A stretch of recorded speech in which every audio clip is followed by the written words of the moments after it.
Լողավազանի մոտ խմբվածները Սյունիքի տարբեր համայնքներից եկած դպրոցականներ են։ Նրանք մասնակցում են Հայաստանի Հանրապետության վարչապետի գավաթ լողի մրցաշարի մարզային փուլին։ Ոճն ազատ է, մասնակցում են նախապես հայտագրված երեխաները։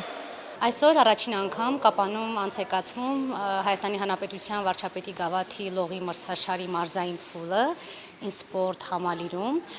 Մասնակցում են 88 աշակերտ Սյունիքի մարզային ենթակայության 13 դպրոցներից, մասնակցում են Կապանի տարածաշրջանի դպրոցների սովորողները, Քաջարանի եւ Գորիսի։ Մասնակցում են երկու տարիքային խմբում 2008-2013 եւ 2014-2017 թվականի երեխաները։ Ես ուզում եմ դառնալ պրոֆեսիոնալ լողորդ, լավ է որ Կապանում կա այդպես լողավազաններ։ Շատ եմ սիրում լող, ես մի տարի եկել եմ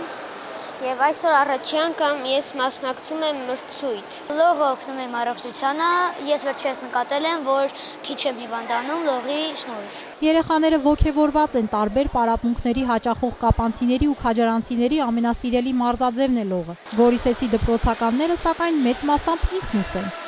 Ես Նարեն եմ, ինձ լողալ հայրիկս է սովորեցրել, ես շատ կուզեի այսպիսի մեծ լողավազաններ Գորիսում էլ լինեին, որպեսզի մենք լողալ սովորենք։ Ես 2 տարի է գալիս եմ լողի, լողալ ես շատ եմ սիրում։ Պարգևատրվում են առաջինից 3-րդ տեղերը զբաղեցրած տղաներն ու աղջիկները։ Հավաստագրերի մեծ մասին քաջարանցիներն են արժանանում։ Ես կուզեի, որ Քաջարանում այդպես մեծ լողավազան լիներ, ես ուզում եմ լողորդ դառնամ, այդպես մրցաշարերի մեջ մասնակցեմ։ Ես շատ մրցանակներ ունեմ ու կարծում եմ, որ հանրապետական փուլում եմ հաղթելու։ Մարզային փուլի արդյունքում ձևավորվում է Սյունիքի թիմը։ 2 տարիքային խմբերի առաջինից 4-րդ տեղերը զբաղեցրած դպրոցականները ուժերը կչափեն հանրապետական փուլում։